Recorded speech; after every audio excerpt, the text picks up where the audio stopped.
আমাদের মনে হয় এই নৌকা প্রতীক কারণে রাখা আওয়ামী লীগকে সামনে আনার এই ঘটনা আজকে গোপালগঞ্জে সন্ত্রাসী আওয়ামী লীগকে শক্তি জুগিয়েছে, সাহস জুগিয়েছে।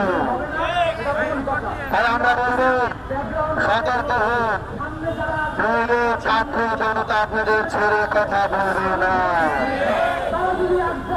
স্বরাষ্ট্র উপদেষ্টা ফেসবুকে ঢুকলে, টিকটকে ঢুকলে আপনার রিলস দেখা যায়, কিন্তু যখন দেশের ছাত্র জনতার উপর আক্রমণ করা হয়, জুলাইয়ের নেতৃবৃন্দের উপর আক্রমণ করা হয়, জুলাইয়ের সৈনিক যোদ্ধাদের উপর আক্রমণ করা হয়, তখন আপনার পুলিশ বন্দুক তাক না করে দাঁড়িয়ে থাকে। আমাদের বাংলা ব্লকেট করে সারা বাংলাদেশ অচল করে দিয়ে আপনাদের বাধ্য করতে হয় গোপালগঞ্জে অ্যাকশন নেওয়ার জন্য। আমি বলি সারা বাংলাদেশ থেকে প্রেসার দিয়ে কেন স্বরাষ্ট্র মন্ত্রণালয়কে পরিচালনা করতে হবে? স্বরাষ্ট্র উপদেষ্টা জাহাঙ্গীরের কি কান নাই? সে কি শোনে না? স্বরাষ্ট্র উপদেষ্টা জাহাঙ্গীরের কি চোখ নাই? সে কি দেখে না? তাকে স্বরাষ্ট্র উপদেষ্টা জাহাঙ্গীরের ব্রেন নাই, সেই মন্ত্রণালয় পরিচালনা করতে পারছে না।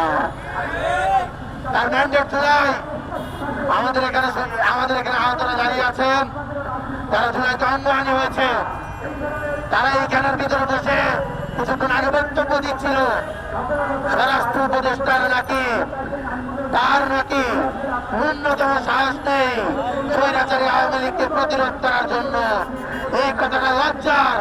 যারা অঙ্গহানি করেছে, তারা জুলাই জীবন দেওয়ার জন্য সামনে গিয়েছে, যারা বুকে গুলি নিয়েছে, হাত খুঁয়েছে, পা খুঁয়েছে, তাদের মুখ থেকে যখন এই ইউপিএন গভর্নমেন্টের স্বরাষ্ট্র উপদেষ্টা জাহাঙ্গীরের লেজিটিমেসি চলে যায়, তখন তার গতিতে থাকার প্রয়োজনীয় কতটুকু, এই প্রশ্নের উত্তর তাকেই দিতে হবে। বৈষম্য বিরোধী ছাত্র আন্দোলন, গোপালগঞ্জের ঘটনা এবং সেই সাথে জুলাই গণঅভ্যুত্থান পরবর্তী সময়ে পুলিশের আচরণের বিপরীতে 3 দফা কর্মসূচি ঘোষণা করছে। বৈষম্য বিরোধী ছাত্র আন্দোলন 3 দফা কর্মসূচি ঘোষণা করছে।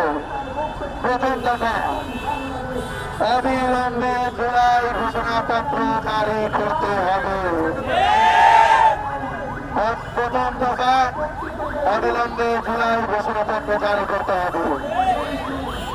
2 নম্বর দফা, স্বৈরাচারী হাসিনার গোপালী পুলিশ এখনো ছাত্র জনতার দিকে বন্দুক তাক করে। আমরা বলতে চাই, 2 নম্বর দফা আমরা স্পষ্ট করে বলছি, গোটা পুলিশি ব্যবস্থাকে ঢেলে সাজাতে হবে, সংস্কার করতে হবে। সেই সাথে 3 নম্বর দফা আমরা বলতে চাই, সারা দেশে আওয়ামী সন্ত্রাসীদের দ্রুত গ্রেপ্তারের জন্য গোপালগঞ্জ সহ সারা দেশে 24 ঘন্টার মধ্যে সারাশি অভিযান পরিচালনা করতে হবে। একটা আওয়ামী লীগের সন্ত্রাসীদেরকেও আমরা কাঠগড়ার বাইরে দেখতে চাই না। আমরা 24 ঘন্টার আলটিমেটাম দিচ্ছি। এই 24 ঘন্টার আলটিমেটামের মধ্য দিয়ে আমরা আমাদের যে চলমান ব্লকেট কর্মসূচি বৈষম্য বিরোধী ছাত্র আন্দোলনের পক্ষ থেকে সারা দেশের ছাত্র জনতাকে আহ্বান করা হয়েছে, সেটিকে 24 ঘন্টার জন্য আমরা তুলে নিচ্ছি। এবং 24 ঘন্টার আলটিমেটামের মধ্য দিয়ে আমরা বলতে চাই, আগামী 24 ঘন্টায় গোপালগঞ্জ সহ সারা দেশে সারাশি অভিযান পরিচালনার উপর আমরা কঠোর নজরদারি রাখবো।